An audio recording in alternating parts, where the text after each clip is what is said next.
This is my 7/31/2024 trade recap/market recap on how I lost $250 day trading gold, right? So on another session, we took a trade. So for buys, what we took for buys, 400 lucky was bullish, for our batch was bullish, 100 lucky was bullish, 100 batch was bullish. As you can see, it delivered. There's people who have like their opinion, like, you know, saying let's check the trend line, whatever. The motherfucker that was in my chat, shut your bitch ass up, saying whatever you guys trading, keep your opinion to yourself. Personally, I'm saying, so what was the key point of this trade is that I broke one of my rules, and plus with that, what did I also do is I listened to other people's opinions. So it's not good, but although it didn't affect me, but still, shut their opinions ass up, you know. So take the opinion you have, put it in your own ass, you know what I'm saying. So let's go over it, right? So we had a buy setup on on gold. So on gold, what rule did I break? I broke the rule that I'm not supposed to be trading during fair value gap. So the rule is basically don't trade during the fair value gap. When the fair value gets touched, don't trade it. Let the fair value gap either have an effect to the market, let it change, the market come back, pull back, change the drawn liquidity back on that time frame that market got touched, usually 15 minutes and above. Let it change the drawn liquidity back to the upside or downside depending on the trade, right? And this example is both sides, right? So now if you go to the 15-minute time frame, we have a 15-minute fair value gap that got touched, right? And that happened not before it, after my entry. I mean, that happened during my entry, so that is not good. I meant to enter before the entry, right? So see, good fair value got touched, and then liquidity right back to the downside, and it all implies on the time frame it is. So if the fair value gets touched in a in the 15-minute time frame, 30-minute time frame, I have to let it go back down in that specific time frame, take out liquidity or change the drawn liquidity. Basically, liquidity, it cannot be order blocks, it cannot be breakup blocks. It has to be either fair value gaps or buy side and sell side liquidity, right? So for this, you can see when I entered my 5-minute entry, I entered out of the 5-minute order block when the fair value got touched. So when it got touched, I entered on the order block. That right there was one mistake. I'm supposed to be entering either before or right when it gets touched, wait for the market to take out liquidity or change the drawn liquidity, right? In that specific time frame, they test the fair value gap. So in this case, with a 15-minute time frame. So this right here, this super liquidity was the real move. Entry was right over here, you know what I'm saying? I had another entry over here, my entry execution, right? But that's what we learned on this really viable lesson. We cannot make the same mistake again. But yeah, that's what we learned from this. What was the key point of the trade? Do not listen to other people know what trading. Whatever you guys have, keep that to yourself. I personally keep my opinions to myself. Keep it to yourself. I don't care where the market's gonna go. Keep that shit to yourself.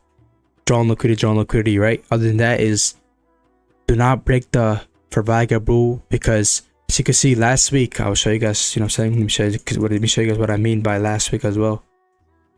As you can see last week, when we took this trade on, where was it? When we took this trade right over here, which ended up in a loss. Why did it end up in a loss? Because I entered during the fair value gap when I meant to enter either when the fair value gets touched, change the drawn liquidity back to the upside or downside, right?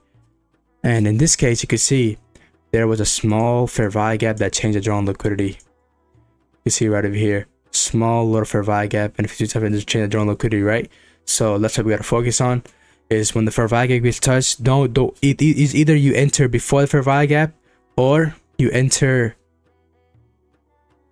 It's either you enter before the fair value gap, but when the fair value gap or the liquidity gets touched, I usually just fair value gaps. I don't count as a buy side such a liquidity, because they're usually market runs through them, makes a breakup structure. So when the fair value gap does get touched, the opposing fair value gap does get touched, don't enter. Let the market take out liquidity or some sort of liquidity, then proceed to enter. But on this trade, my entry was not there. My entry was right over here. So next time, take action. Don't let the word of take control. Take action. Don't wait for extra confluences, man. Just get in. Don't overanalyze, right? So just right when you get your execution entry, just get in. Take action, right? So yeah. So this one I entered before it, because guess what? I entered before it, so that would have not ended a loss, but I did take a stupid loss on that. But on this day, where we took on this another session, right over here, entered during it. So What was the key point of this trade? This trade was the lesson of this trade: do not enter during the fair value gap. Either enter before it or enter when the market changes, is drawing liquidity back to the upside or downside, and or change it. You know what I'm saying? Let the market change it, drawing liquidity back to your side. So all if there's a 15-minute fair value gap, you need a 15-minute chart frame drawing liquidity change, right? If it's a 30-minute, you need a 30-minute. But as you can see, last time when we entered, it was before it, right? So that was good. And this one, we entered during it, so we got stopped out. But other than that, what was this? We took this trade I did not take, but it was a 1-to-1 RR, right? So what was the lesson of this trade? The main key point of this trade was just to I'll probably say, you could trade news, you know, so I could trade news, the drawing liquidity. What does the market move on? Drawing liquidity, right? The market drawing liquidity is upside or downside. Market, the news does not, the news just pumps up the market. So the news is going to make the market move faster. So next time it's just that, be confident, trade even there's a news. This year set up take a, right? You know what I'm saying? So yeah, what was the key point of this whole trading, you know, recap and market recap? Take action. Do not trade during the fair value gap. Either let it change the drawing liquidity or trade before it. Other than that, is long as you know what trading, be confident. This is a good loss, you know what I'm saying? We could have done better. We could have taken a better trade. You can see it over here, 7-hour trade. So yeah, all I'm trying to say is next time on, either you enter before it or let the market change drawing liquidity, then enter, right? On a 15-minute time frame, you know, it depends on what time frame the fair value gap's in, right? Usually 15-minute or above time frame, not 5-minute. 5 minutes too weak. So yeah, I don't give a fuck about the 5-minute. I give a fuck about the 15-minute and a higher time frame. 5-minute is bullshit. I don't care. 15 minutes I want to care about. Okay, that is it. Thank you for watching.